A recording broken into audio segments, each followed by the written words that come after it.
And I'm sure it's just a coincidence that the Golden Triangle is where we spent 20 years in Vietnam, and then the Golden Crescent is where the British Empire spent a bunch of years trying to conquer Afghanistan.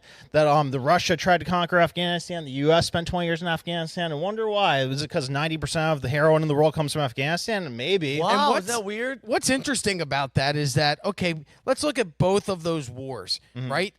According to Ian Carroll, who was on with us on Tuesday or Wednesday, we discussed the George H.W. Bush's ties to opium, to heroin, a money laundering scheme, and them selling heroin to soldiers in Vietnam. And billions of dollars. And then you fast forward 30 years or 20 years to the invasion of Afghanistan, and who is president of Afghanistan while we invade? His son, George W. Bush. Wow. So both sons' involvement, at least questionable involvement, in the heroin trades in two of the prime, what did you call them? The major... Like the place where 90% of heroin comes from.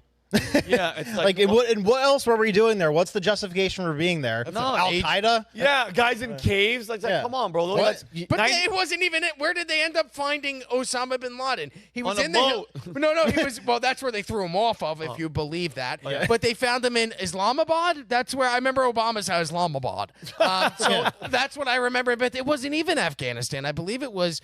Let me find where he was. Yeah, while you're looking for it, and just really quick, I want to tell the audience, Pakistan. Pakistan. Yeah, what? Yeah, I was like, what the heck? Islamabad. Thank you guys. Hey, whoever's here, thank you guys. If you haven't subscribed yet, just really fast. And we have 2,000 live, I think, right now, Kel. Hell you guys, yeah. hey, like and subscribe if you can right now. Right there. Hit the subscription button. I appreciate 2000 live, and we're running a poll to see what's going to happen with RFK. Okay. These are the options. He will endorse Trump. Okay. That is at 76%. He will endorse Kamala. That's at 2%. I'm part of the 2%. He won't endorse either. That's 20%.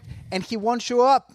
Oh. That's 2%. Let me hit. Wow, like his wife was. Oh. That's the chat. I love you, Chad. Let me hit you with something else that's crazy. So I was surprised to come across this fact because I looked pretty deeply into this topic of why the Shah of Iran was overthrown by MI6 and Jimmy Carter. So according to this guy, John Coleman, he says, Jimmy Carter toppled the Shah of Iran because of drugs. The Shah had nearly ended the lucrative opium trade run by the British, which they wouldn't tolerate. The U.S., acting as its special relationship with Britain, did the job. Despite the U.S. embassy takeover in Tehran, arms sales continued to Iran and under Khomeini. So when the Shah was there, 1 million people were addicted to opium. When Khomeini was overthrew him, 2 million people became addicted to it. So the Shah was trying to shut down the opium trade that was going through Iran. Wow. And then the British government and the U.S. government colluded to overthrow him. Dude. So they're willing to do that shit, like overthrow an entire country, destabilize the Middle East just to keep their drug trade going. I mean, Brandon, dude, you're talking about trillions. I don't think people grasp it, bro. Like, you throw the word billion nowadays, isn't it weird? It used to be $1 million.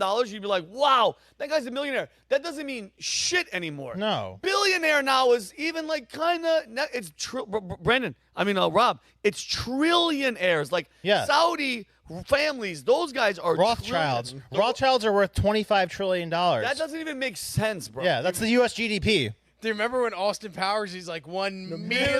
Yeah. And I was like, that is a lot of money, but I was also 11 when that movie came out. Yeah. And broke. At 11. Changed. So, and like to put this in context, so like this chart right here, I think this is a bullshit number. It says one crime could account for 1.5% of the world's GDP. How do you make that number if you don't catch most of the crime? That's a very good point. So like, they're saying 320 billion right there for drug trafficking. I would imagine that that's 1% of the number if they're saying that a small number of drug trades are actually caught by the DEA because they're not trying to do it. And then it's confirmed that if you look at what Operation Gladio was, the CIA was selling heroin through the mafia to black neighborhoods in America to fund the war against socialism in Italy.